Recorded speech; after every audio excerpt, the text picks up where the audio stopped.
For 25 years, I was a pilot, and pilots were not customer facing, and we're sort of trained against the customer's needs and demands. Really, the pilot comes over the PA and says, "Oh, we've had an engine fire. It's in flames right now. What do you guys think we should do?" You don't want to hear that. Hi, everybody, and welcome back to our latest edition of our podcast. Today, we're joined by Karl Walker. Karl Walker from GB Storage. Hi, Gavin. Do you want to tell us a little bit about your background, Karl? Just how you get into self-storage? So I was an airline pilot for 25 years and decided to invest in a commercial property that sort of operated on the side. And I was living in Hong Kong, and the kids got to an age where we wanted them to move back to the UK for schooling. Mm-hmm. And I was going to commute from Hong Kong, and then COVID came along, so commuting was impossible.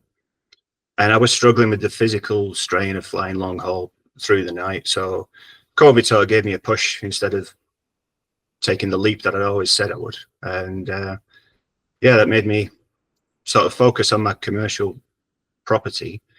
And when I put it under a microscope, I realized price per square foot is much better for smaller units rather than the larger ones. And that made me think, well, maybe I'm better off with a lot of small units rather than a couple of large ones. And that sowed the seed for self-storage, really. Wow, so you were a commercial airline pilot, you were kind of doing the overnight flights and stuff, long haul? Yeah, it was all long haul, like 18 hours in the tin box. Yeah. Yeah. Well, I've never done it at the ferry front before. Well, cool. So when did you open up your self-storage facility? 2020, I started looking into how I could make it work, and we opened in September 2021.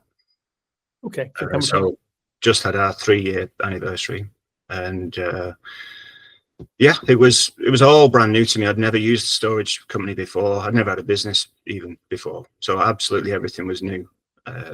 In a way, I thought that was a bit of an advantage, because I could just go straight out the box with no preconceived ideas, and I wasn't trying to copy anyone either.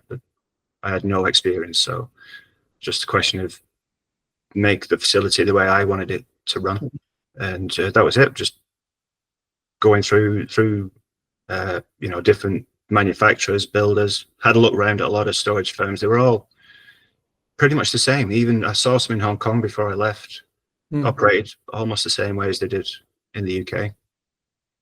Lots of staff running around, lots of corridors with padlocks on. That seemed to be it. And I wanted to do something different, try to stand out a little bit, just to give us a USP, I guess. And that was smart locks and an app-based access, basically. Okay, so you run your site with so it's an indoor site, indoor units with locks on every door. Is that right? And then people download an app to get in. That's right. Yeah. So it's indoor and smart locks. It's effectively staffless. In terms of, from a customer's perspective, when they show up, there's nobody there generally. They're in there all by themselves, and they're quite happy with that. Ideally, I'd say all our marketing drives people to book online. Yep. Make the booking, download the app, move in, move out, leave me alone, basically. In reality, I'd say the bookings, over 90% come from a phone call and then a demo, have a look around. Probably because most my customers are using storage for the first time. Yeah. They want to see how it works. But they love the app, they love the access and all the benefits that has with it. So locks on every door, smart locks, which means there's an alarm on every door, and a motion sensor in every single unit. So again, added security. So going back a little bit to when you were getting started, So it sounds like your first location was a site that you already owned. Is that correct? Yeah. I already owned the building, so when I was looking around to start the business, the location was kind of fixed. That's the building. A tenant had moved out during COVID, so everything was sort of lining up. Like, if I don't do it now, I don't know when I'm going to get another chance. So fortunately, there was no other indoor self-storage in the area. So yeah, that helped me. The location was fixed, so I didn't really worry about that too much. But in terms of fit out companies, I just found as many as I could. And like I say, I wanted the smart locks on every door, so that narrowed down who I could use. I went with Active Supply and Design. I was really happy with them. Very happy. Okay. Obviously, when it came to software, that was a sticking point, because I was thinking I'm going to have another member of staff just to run the software that I was looking at, until I found Stora. And Stora was the only one I found that linked the access to the doors, the billing through Stripe, the accounting through Xero. Easy decision for a sole operator. There was nothing else. Once I found Stora, that was it. That was all systems go. Well, thank you very much, Karl. And it's worth saying you were one of our very first customers. This was. Was I? 2021. Well, I think it was 2021, probably on our first 10, I would have thought. Wow. All right. Okay. Yeah. So thanks very much for taking that leap of faith early on. Not at all. You didn't tell me that at the time. But... Oh, no. I probably told you were our 100th customer. Yeah. You sure didn't lie. But anyway. No. It's been good to be on the journey. I've seen Stora grow and change. One of the advantages, I think, is I could give feedback on certain things, and I'd see things change on the site, in the back office. Really good. Yeah, great. Okay, thanks very much. So how did whenever you opened, one of the key things a lot of our customers, maybe some people listening are thinking about, is how do I get my first customers? Because I remember myself from my first site, that's a nerve-wracking time. Yeah, absolutely. First booking comes in, it's like you've just won the lottery. How have you gone about acquiring your first customers? Well, I know it's a few years ago now, but how did you go about doing that? And what strategies have you tested since then, and what strategies do you use? Well, I started, as I said, no experience, so it was just a fire hose, really. We had a massive banner on the front of the building. We used local trade magazines, a leaflet drop in our postcode, and Google. And really important is to get the feedback from people who do make a booking. Fortunately, I got to speak to almost all of them, because I'd give them a demo and I'd ask them how they found us. Over 90% were Google. Okay. So I ran Google ads, and now we get a few word of mouth, some recommendations, or they've seen the building. But still, it's the majority of our budget now is on Google. So you're spending money on Google ads. Well, and so if somebody searches for the name of your town, self-storage, are you also ranking well naturally? Or is it only the ad that would appear at the top of the page? No, if they use the town name, then we'll come up organically, yeah. Number one? It's certainly, well, there are, in the town, yes. There are others that come up above us that aren't actually in the town, but sort of claim to be. Okay, yeah. So that's for the customer to realise. But yeah, they have ways of getting up there. But yeah, organically, we're quite high up. Yeah. Okay. I think that reviews help with that. Yeah, I believe so. Yeah. Bit of a dark art, the old SEO game. Yeah, that's right. Okay, so the most effective strategy you've seen for growth sounds like it's you would attribute that to Google Ads. Yeah, I mean, we recently put a big billboard up in the town just because it came available, and even friends and family members haven't even seen it, and they drive past it, every single day. But I think it's because it's a demand item. Really, you can't give someone self-storage if they don't want it. Yeah. So selling it to people is quite hard, but when they do need it, they tend to need it now. and they just jump on Google. Yeah. This is the way my experience anyway. Yeah. Cool. So you mentioned a little bit there about how people moving in with the app, and that it's kind of, it can run as a non-staff site. But could you walk us through how you operate the business? Like, what's the customer journey? Like, is the site entirely unmanned? How do customers book? How do they check in? How do they access units? How do you sort of run the operational side of bookings and moving? Yeah, it's designed to be totally unmanned. As I mentioned, the marketing always drives people book online. It's not really, give us a call. It's book online. In reality, I do get phone calls. Customers tend to want a demo and a look around. But once they've done that, I don't see them again. They're confident enough to use the app. They show up with the van. I don't know when they're coming. I just see the cameras tell me someone's there. They move themselves in, and I never see them again. They move out, let me know online, and that's fine. They don't tend to. So from their perspective, it's staffless or unmanned for sure. There's nobody there. It's a rare but a beautiful thing when I just get an email saying someone's made a booking. I then always get in touch, and I just send them a WhatsApp and say, thanks for your booking. Do you want a demo of the access? And of the people that have made a booking without coming to me, most of them say no, they're fine. So I assume they've used storage before in that scenario. Yeah. But I would say when they do that, they always seem to be under 30 years old. They're confident enough to book something online and without physically seeing that it exists, and then they download an app and use the app and they're in. And I say 30, that demographic. So obviously the hope is as the younger generation are getting to the point where they need storage for home or university or whatever, hopefully that figure will increase. Yeah. Okay. And so I saw on LinkedIn you mentioned that you'd acquired a new space and you're moving the business into phase 2. What's going on there? What can you share about your plans for expansion? So I've been able to rearrange some of the existing commercial tenants we've got in the building. So we've extended GB Storage's footprint only by around 20%. So it's not huge, but where it is in the building, it opens up areas for further expansion with corridors and fire escape designs and stuff. So hopefully I'll just gauge the demand and then do the same again as soon as possible if the demand's there. So you're able to open up more at the same facility? Yeah.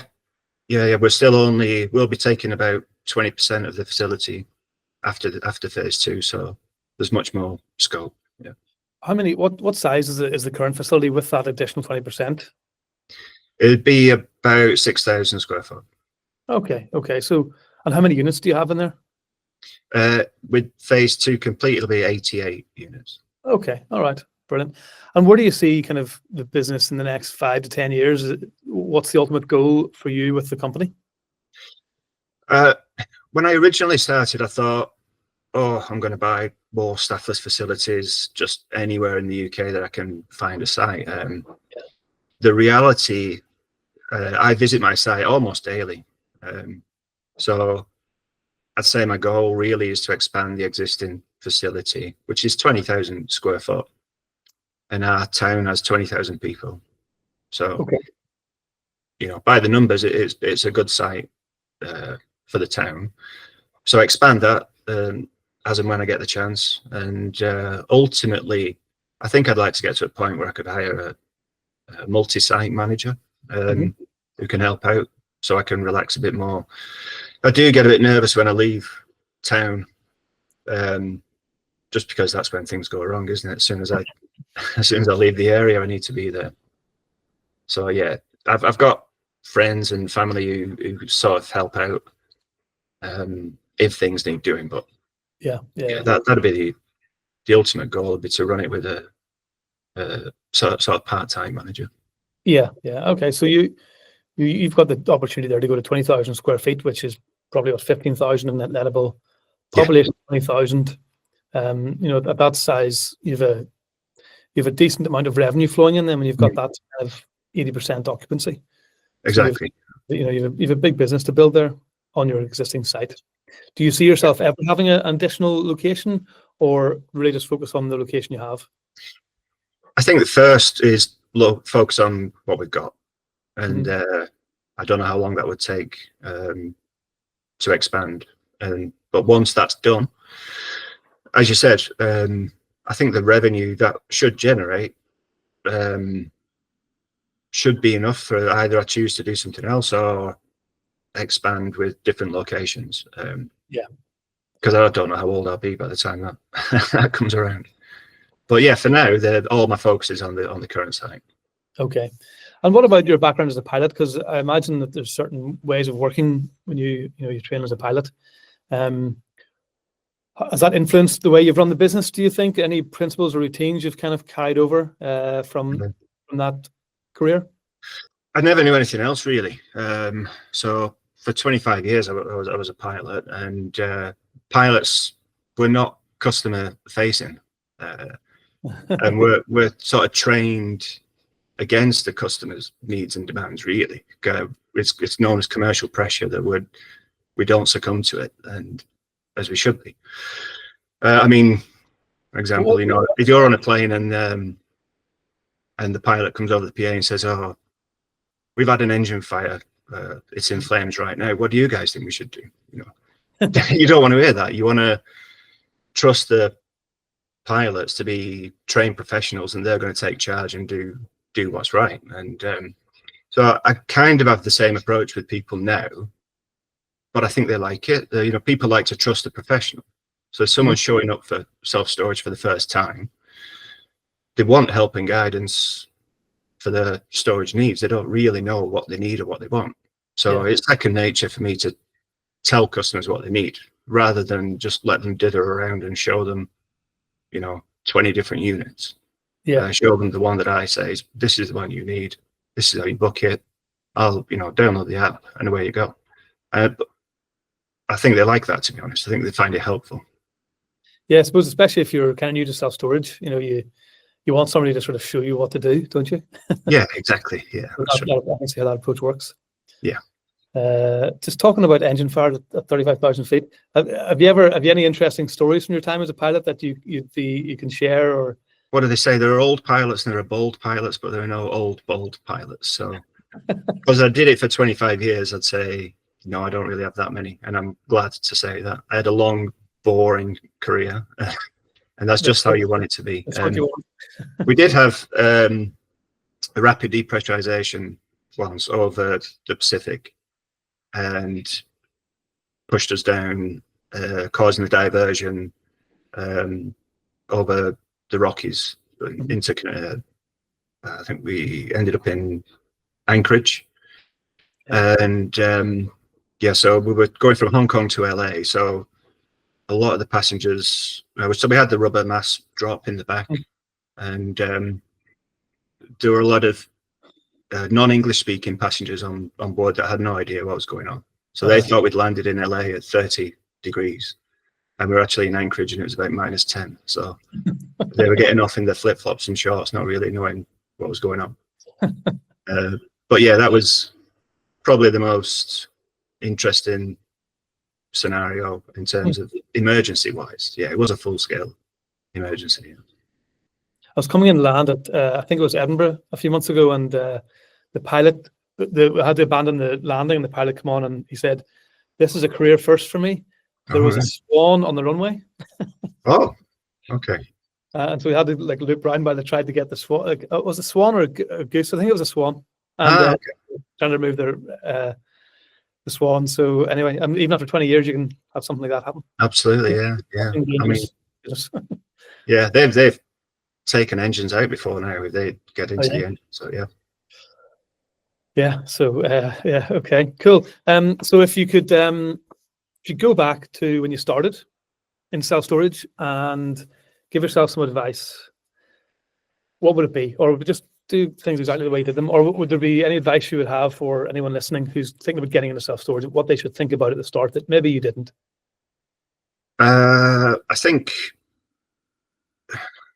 pricing, maybe I wouldn't panic adjust the prices when the inquiries drop off. Mm-hmm. In my experience, reducing the prices leads to reduced quality customers, if I can say that. Everyone's concerned about the price. Everyone wants to know how much it costs, but you can just tell when it's a customer's main concern. It's all they're interested in. Yeah, they're the ones who seem to be problematic when it comes time to pay.